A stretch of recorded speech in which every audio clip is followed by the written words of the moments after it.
Oi pessoal, tudo bom? Pessoal, nesse vídeo eu vou conversar um pouco com vocês sobre a cirurgia, sobre o pós-operatório e sobre as complicações cirúrgicas, tá bom? Pensando nisso, em coisas que podem acontecer com qualquer paciente, na verdade. Bom, meu diagnóstico definitivo foi no dia 15 de dezembro, certo? E eu consegui marcar a cirurgia bem rápida. No dia 20 eu estava operando. Fiz o procedimento cirúrgico na cidade de Botucatu, correu tudo bem na cirurgia dentro do possível, não tive nenhum sangramento importante. Saí bem da cirurgia, saí lúcido da cirurgia. No mesmo dia 20 eu já estava acordado, já estava conversando com as pessoas. Então o dia 20 foi um dia assim bem crucial em relação a tudo, né? Passei muito mal só no primeiro dia do pós-operatório, vomitei muito com tramadol, vomitei bastante na verdade. Então eu passei bastante mal com a medicação, né? Mas tirando isso, eu não perdi fome, não tive outras complicações assim relacionadas à medicação, né? Como eu sou diabético tipo 1, isso é uma coisa que dificulta bastante o tratamento, né? Então eu tive dificuldade em relação à minha glicemia na UTI, no pós-operatório. Então são coisas manejáveis também, certo? Mas essas foram as principais complicações assim, mais sistêmicas que eu tive. O que me assustou muito, na verdade, foi uma coisa que me deixou muito para baixo no pós-operatório. Eu opero, né? Eu sou cirurgião veterinário e assim eu uso muito minhas mãos, né? E no pós-operatório, uma possibilidade que eu tinha é ter alguma alteração de movimentação inicial de uma das mãos, principalmente da mão esquerda, né? Como mexendo no córtex do lado direito, as alterações motoras esperadas são no lado esquerdo, tá bom? Então, como a gente teve essa cirurgia do lado direito, acabou pegando um pouco de uma área motora suplementar também. Então, no pós-operatório, eu acordei no dia 20 com meu braço dormente, eu não conseguia movimentar adequadamente minha mão. Então, dia 20 e 21 foram dias assim muito difíceis para mim. Eu acordei, eu lembro que minha família chegava no hospital, assim, meus amigos chegavam no hospital e eu não conseguia nem disfarçar o desespero que eu estava, porque, poxa, eu não sei fazer nada da vida a não ser trabalho manual que é com cirurgia, né? Além de dar aula também. Então, no dia 20 para mim foi um dia assim absurdamente difícil, dia 20 e dia 21, que eram dias que eu não conseguia movimentar adequadamente minha mão, principalmente os dedos, né? A mão eu movimentava, eu tinha até que uma força relativamente boa, mas eu não conseguia movimentar os dedos. Para vocês terem uma ideia, no dia 21, 22, eu fui tentar passar desodorante com a minha mão esquerda e eu não conseguia fazer o movimento de pinça com a minha mão esquerda.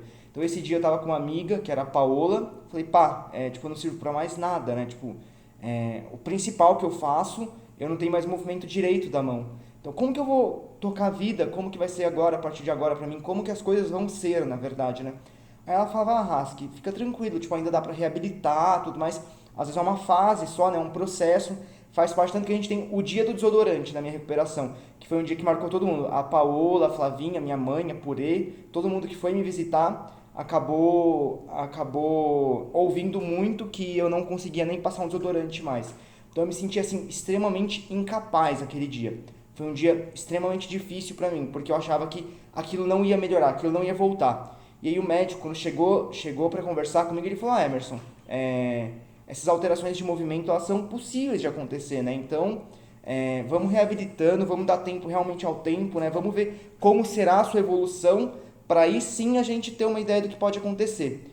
E foi uma coisa que me tranquilizou bastante, porque já no pós-operatório, uns 5, 6 dias depois, eu já tinha força de novo na mão para poder fazer alguns movimentos, e isso foi me tranquilizando. Assim, essa evolução, mesmo que gradativa, ela me tranquilizou bastante. Então, esse início do pós-operatório foi um pós-operatório para mim muito difícil, porque acordar com redução do movimento da mão, para mim, foi uma coisa assim que foi uma tortura, porque eu pensava assim, eu só sei fazer isso da minha vida, o que eu vou fazer demais, assim. Tanto que quando eu percebi na internação que eu não tinha movimento da mão, eu falei, bom, o que mais que eu faço da vida? Eu dou aula. Bom, se eu dou aula bem, que é o que o pessoal, né, costuma gostar das minhas aulas, me contratar para dar aula, então eu preciso saber se eu ainda tenho capacidade cognitiva, né? Então, o que eu preciso fazer? Toda hora que alguém chegava para mim, eu tentava tipo, ser o mais minucioso em relação a tudo. Tanto que o enfermeiro e o fisioterapeuta chegaram para conversar comigo no pós-operatório ainda no dia 20 e falaram: oi Emerson, tudo bem? Você sabe quem você é, sabe seu nome inteiro? Aí eu falei meu nome inteiro. Perguntaram: sabe onde você está? Eu falei: bom, estou no Hospital da Unimed, em Botucatu, que fica atrás da van e na frente do Confiança. Então foi bom, eu tenho que conseguir saber exatamente tudo, né? E localização nunca foi uma coisa muito boa pra mim. Então pensei: bom, eu consegui me localizar, mesmo no pós-operatório, né? Então acho que eu não tô tão ruim assim. Então eu conseguia me localizar, conseguia falar pra eles onde eu estava. Eu já comecei a ficar um pouco mais tranquilo.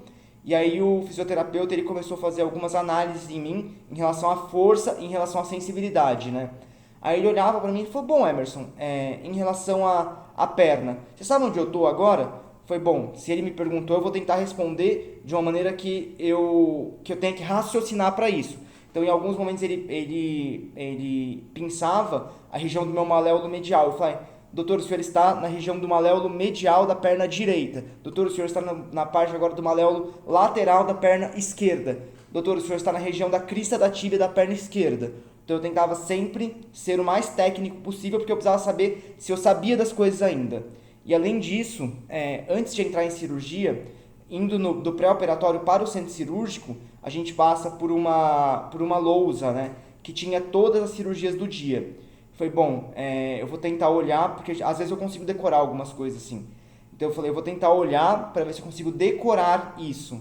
Aí eu olhei, tentei decorar, né, consegui uma certa visão ali, consegui decorar, eu achava, pelo menos eu entrei no centro cirúrgico falando cirurgia por cirurgia, nome de paciente, cirurgia, nome de paciente, cirurgia, nome de paciente. Foi bom, eu tenho que conseguir acordar e falar cirurgia e nome de paciente para quem me perguntar. Então essa era a minha meta quando eu acordasse. Eu preciso saber se eu vou continuar sendo a mesma pessoa, se eu vou continuar sendo a pessoa que entrou em cirurgia e decorou isso. Então eu preciso saber se eu consigo fazer isso. Então, realmente, esse foi um desafio que eu lancei para mim mesmo no pré-operatório. Eu lancei esse desafio, foi bom, eu tenho que conseguir fazer isso. Então, eu decorei o quadro, eu acordei falando para o enfermeiro e para o fisioterapeuta quais eram as cirurgias do dia. E eu acertei quais eram as cirurgias do dia. Então, isso foi mais uma coisa que me deixou tranquilo. Eu falei: bom, se eu não conseguir nunca mais operar na minha vida, pelo menos eu acho que eu vou conseguir ainda dar aula, que é uma coisa que eu gosto e que eu consigo fazer. Pelo menos eu conseguia fazer bem. Então, talvez eu consiga ainda, se eu conseguir ter uma cognição boa, ter uma capacidade de fala boa, é possível que eu consiga dar aula. O que me atrapalhou um pouquinho nessa, será que eu vou conseguir falar bem, é que eu acordei muito cansado da intubação, né? Eu não conseguia falar mais que 10 palavras. Então eu chegava na 10ª palavra, minha voz começava a ficar fina, muito fina. Isso melhorou na segunda cirurgia. Eu conversei isso com o anestesista, e o anestesista falou: bom, eu vou tentar fazer uma manobra em você então, para ver se a gente consegue melhorar um pouco essa sua expansão pulmonar e essa sua capacidade de expiração, né? Ele falou que a sua dificuldade é na expiração ou na inspiração. Foi na expiração. Então eu tinha muita dificuldade de expirar. E aí nessa segunda cirurgia eu saí com uma capacidade de fala muito melhor do que da primeira. Isso me ajudou muito, isso me deixou muito mais tranquilo, sabe? Então, foi bom. Eu tenho dificuldade de falar, mas eu sei o que eu estou falando. Eu sei falar tecnicamente sobre as coisas. Então, mesmo que não volte a movimentação da minha mão, eu ainda tenho capacidade de ter uma carreira, eu ainda tenho capacidade de ter uma profissão. Eu talvez consiga virar professor, às vezes de faculdade ou de alguma coisa. Então, eu talvez tenha essa capacidade ainda. Então, isso é uma coisa que aos poucos foi me tranquilizando. Porque assim, eu realmente acordei me sentindo muito preocupado. E assim, na hora que eu vi que minha mão não fazia movimento fino, que era uma das coisas que eu mais que é uma das coisas que eu mais faço, foi: gente, eu virei um lixo, né? Eu não sei mais, eu não vou conseguir mais fazer o que eu faço. Eu não tenho mais capacidade de desempenhar as minhas funções.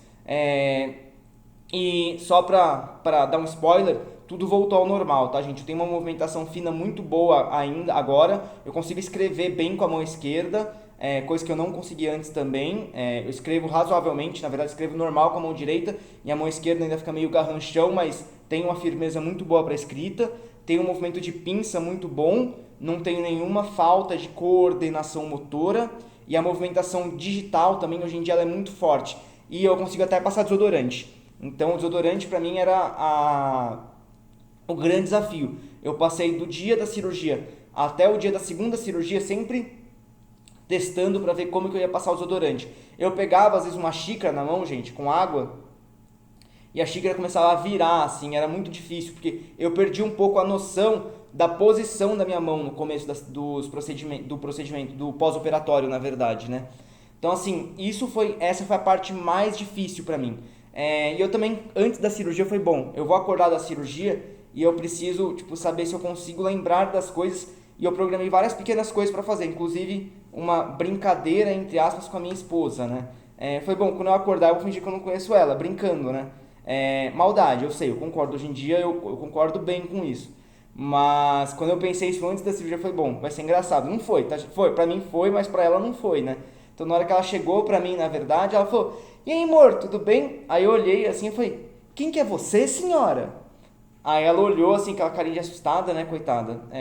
Não façam isso em casa, tá, gente? Não é legal. Pelo menos pra pessoa que recebe a brincadeira, não é legal, tá? Então, assim, foi uma coisa que eu pensei em fazer antes, fiz e não foi. Hoje vejo que não foi legal, né? Porque passei por uma cirurgia cerebral. Eu sabia que eu lembrava dela, mas ela não sabia que eu lembrava, né? Aí eu até brinquei com ela, falei: "Amor, é brincadeira, eu lembro, né?" E tudo mais. Até brinquei com ela na hora. Ela falou: "O senso de humor continua, né?" Eu falei: "Continua. Talvez não seja uma pessoa muito engraçada assim só, né? Mas continua." Então, assim, essa foi a minha cirurgia. A cirurgia ela foi muito bem feita, assim, tanto que eu fiquei sem sequela nenhuma, assim, hoje em dia eu consigo dar aula, eu consigo operar, as coisas têm indo super bem, assim, eu tenho operado bastante. Esse mês de março foi um mês bem puxado para mim, abril tem sido bem puxado também. Eu pude, considerando a cirurgia e as complicações cirúrgicas, pessoal, eu só pude voltar a trabalhar em março, tá bom? Então essa foi a cirurgia. Da cirurgia eu passei bem, vim para casa. Não foi muito fácil para quem estava comigo, porque como eu operei o lobo frontal direito, gente, a gente muda um pouco a questão comportamental realmente. Eu fiquei muito mais teimoso, eu fiquei muito mais ansioso no pós-operatório.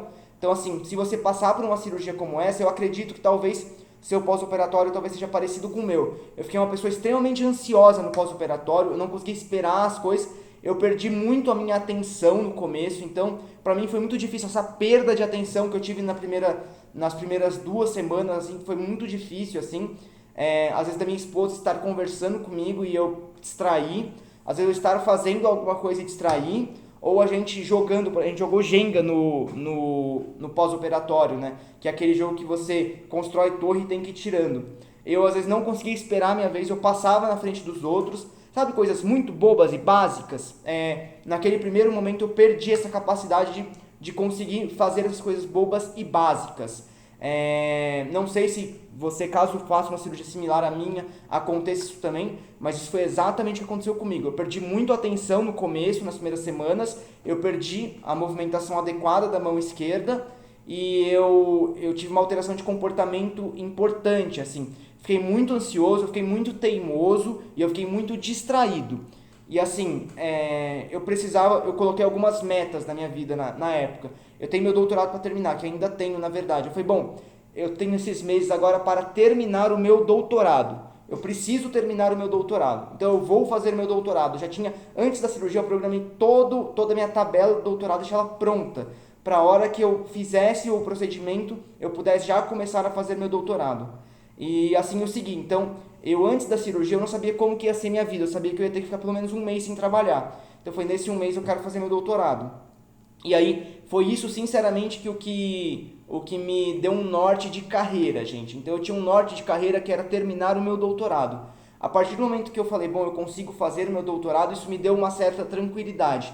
Deu e não deu também, porque em alguns momentos, pessoal, não sei se vocês viram o Bruce Willis, que ele foi diagnosticado com afasia, né? Ele tem uma dificuldade de ler e interpretar as coisas. Gente, era bizarro na primeira semana do pós-operatório. Eu pegava um texto para ler e eu não conseguia interpretar aquele texto. Isso me deu uma sensação assim tão ruim, porque eu sou uma pessoa tipo que estuda. Eu estudo praticamente todos os dias da minha vida. E quando eu vi isso, foi quando eu conversei com a minha esposa, da gente buscar alguma coisa que me ajudasse em relação à minha parte de raciocínio. E uma coisa que tem me ajudado bastante esses tempos, que eu vou até fazer daqui a pouco, é o Supera, na verdade. Então, hoje em dia eu tenho utilizado muito o Supera para a parte de ansiedade, com ábaco, com tudo, para realmente tentar melhorar a minha parte cognitiva. Hoje em dia ela está bem tranquila, está bem legal. Eu consigo ler muito tranquilamente artigos científicos. Eu usei muito meu Instagram em janeiro, fevereiro, para eu resumir alguns artigos e começar a publicar os resumos nos meus stories, para as pessoas saberem o que era aquele artigo, né? Então eu precisava ler, então a partir do momento que eu consegui ler e interpretar artigo de novo, foi o momento que eu entrei no meu Instagram e eu começava a ler, eu começava a interpretar e eu começava a publicar sobre os artigos nos stories. E alguns artigos que eu comecei a publicar e ler eram artigos relacionados a tumores cerebrais para tratamentos clínicos em cães. Um deles até, por conta desses artigos, eu descobri o projeto Zika Vírus, que tem no Brasil para cães, e tenho encaminhado até alguns pacientes meus para esse projeto. E assim, essa é a parte que cabe do pós-operatório. Assim. Então, os primeiros dias de pós-operatório, eu tive uma alteração de comportamento grande, eu fiquei bastante teimoso, eu fiquei muito ansioso e eu tinha muita dificuldade em ler textos e interpretá-los. Eu até conseguia ler os textos, mas a interpretação era muito difícil. E eu tive uma dificuldade muito grande de movimentação da mão esquerda. E por isso, dois dos nossos amigos, a Paola e o Jean, ofereceram que eu ficasse com o videogame do Jean aqui em casa. Então eu treinei muito a minha mão esquerda jogando videogame. E foi uma época muito difícil também em relação à fisioterapia. Por quê? Porque a partir do momento que eu saí do hospital, como foi final de ano, a gente não encontrava fisioterapeuta para fazer o meu protocolo. Hoje em dia eu faço com o Dr. Vicente, minha fisioterapia aqui em Botucatu. Tem me ajudado muito, principalmente na questão facial, que é uma coisa que me incomodava muito. A gente fica com uma autoestima muito baixa por conta do pós-operatório. E além de tudo eu tive uma paresia do lado esquerdo do rosto, né? Então isso me atrapalhava muito para sorrir, para falar, para comer. Eu mordia meu lábio muitas vezes. Então assim, além da questão de dor de morder, a questão de sensibilidade também, a questão de motricidade, a questão de autoestima também, estava tudo muito dificultoso, assim. Então, gente, esse foi meu pós-operatório. Como eu já disse, eu tive algumas complicações cirúrgicas. A primeira foi lá pelo dia 4 de janeiro. Eu tive da primeira cirurgia, acabou tendo uma abertura da minha dura mater, e eu tive uma complicação chamada de fístula licórica. Eu vou falar da complicação no próximo vídeo. E depois eu tive mais uma outra complicação, que foi uma alteração relacionada ao osso. Hoje em dia eu estou sem a região do osso frontal que foi aberta para o procedimento cirúrgico. Então hoje em dia aqui na lateral eu tenho uma perda óssea. Então eu ainda terei que fazer uma cirurgia reconstrutiva.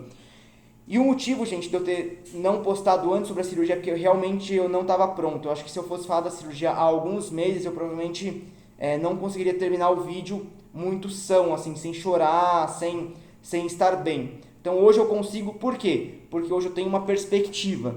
E se você fizer o mesmo procedimento cirúrgico que eu, saiba que existe uma perspectiva depois de um certo tempo, mesmo você tendo complicações. Eu tive complicações.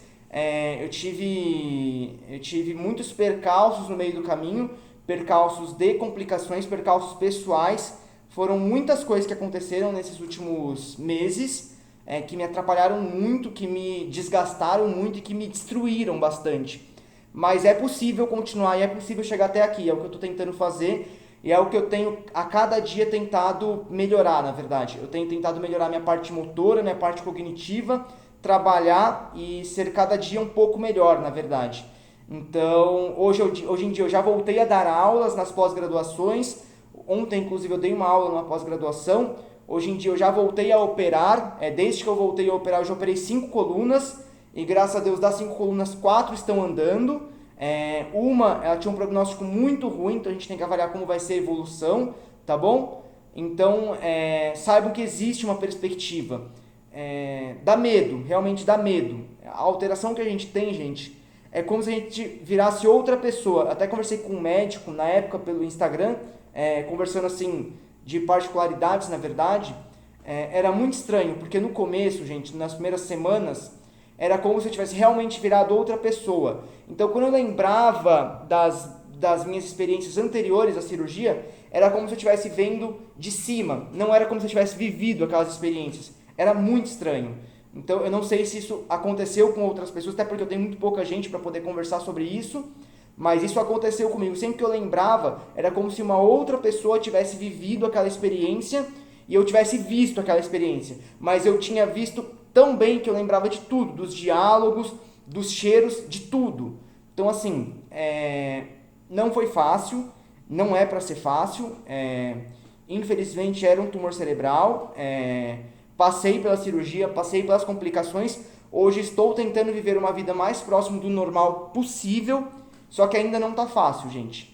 Mas está melhorando, está muito, muito melhor do que eu esperava, eu acredito, lá em dezembro. Então, se você passou por uma cirurgia agora, talvez alguns meses depois sua vida possa ficar bem próximo ao que ela era antes.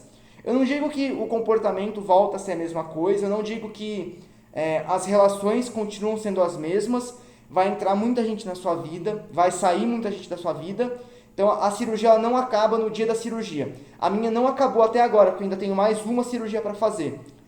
E minha vida mudou completamente, as perspectivas de vida mudaram muito, a perspectiva de complicação, a perspectiva de novas cirurgias mudou absurdamente.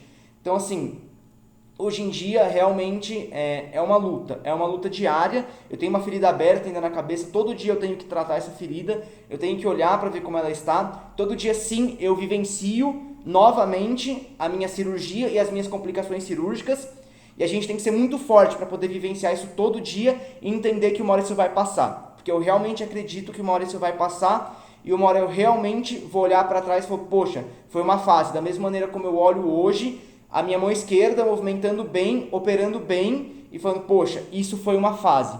Agora é bola pra frente que a gente tem mais coisas a viver. Nos próximos vídeos, então, eu vou conversar com vocês sobre as complicações e como foi pra mim todas as complicações, como eu vivenciei tudo isso e como eu quase me senti indo, na verdade, né? Então, no dia 4 de janeiro, gente, pra vocês terem uma ideia, eu tava tão nervoso, eu tava tão mal, que eu fiz carta para várias pessoas, assim. Então, assim, eu tava deixando carta, testamento para vários amigos, vários familiares. Isso é uma coisa que eu vou conversar no próximo vídeo, em relação ao procedimento, em relação às complicações, que são as relações familiares. Eu acho que uma maneira mais interessante da gente entrar num procedimento cirúrgico como esse, que é sem deixar nenhuma mágoa para trás. Eu entrei em cirurgia com mágoa de algumas pessoas, com tristeza de algumas pessoas, e hoje eu vejo que, assim, se eu tivesse ido, eu teria ido só com tristeza e mágoa de algumas pessoas, e eu teria deixado algumas pessoas muito tristes. E, sinceramente, isso é uma coisa que eu não queria deixar.